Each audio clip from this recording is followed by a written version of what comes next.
Schools in Biam were the latest to close as fighting in the southern end of the border intensifies. Captain Malik Asanyang is the spokesperson of the Gambia Armed Forces, and he spoke to our editor-in-chief, Momodu Justice Dabo, on the line from the defense headquarters in Banjul.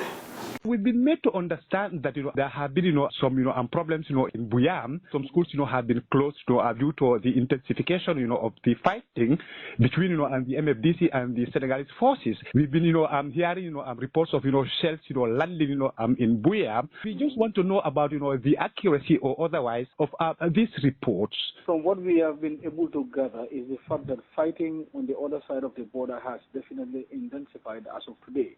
However, we also understand that shells have been landing on Gambian soil, and also we've had rumors initially that shots were fired from the Gambia towards the border end. However, our people on the ground were able to verify that information as false, that no firing was done from Gambian soil around that end. All the fighting is happening on the other side of the border. However, that has not shielded us from shells being landing on our side of the border, and that includes Buyam and Bujinga around the end. So what exactly is the army dealing with this situation? Because actually now seems that the fighting is now closer home. That is what I'm saying. What the armed forces is doing right now is what they have been mandated to do. That is to make sure that our borderline is sealed in order to prevent undue incursion as far as the fighting goes, both on either side of the belligerents that are currently involved in the fighting.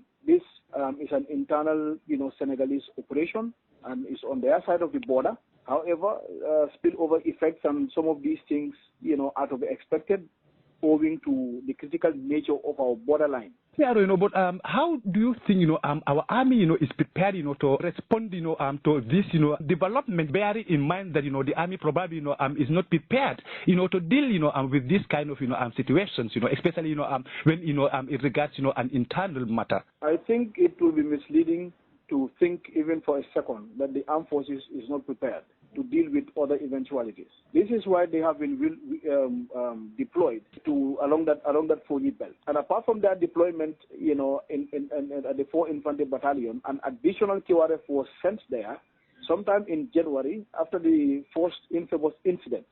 And since that time, those additional troops have not been withdrawn. They are still there, conducting their robust patrols, making sure that the borderline is definitely sealed to make sure that the spillover effect of the fighting is mitigated as much as possible. And this is why they have been there. Their lives are on the line, and they are there to defend the territorial integrity of the country. It will be misleading to think for a moment that they are not prepared. They are prepared. That is why they are there at this moment. So, but Pierre, how robust, how prepared, do you think, and one, maybe think, our army is, when, our schools, have been deserted, when our villages, have been deserted, and then, schools, have been closed because, of some of, these, intrusions, of, shells into our country. Let me put it this way. The reason why you would have schools closed at this moment, around that end, is simply to make sure that, safety of those pupils, are guaranteed. Simply because the fighting is on our side of the border. So you have little control over what happens along that side of the border.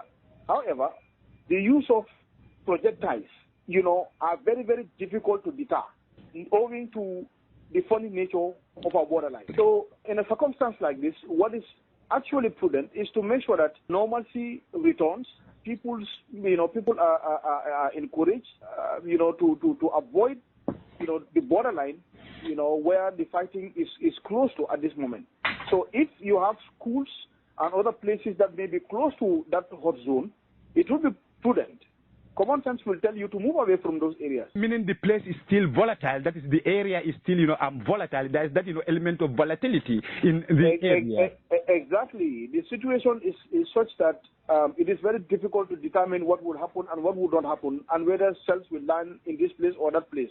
However, from the general understanding of that point, if you know that you are in harm's way, what would help is actually to move away from that position to somewhere else. I know it can be very discomforting. I know it can be very disturbing, but it becomes a necessity at that time, since we do not have control over what happens beyond our borders.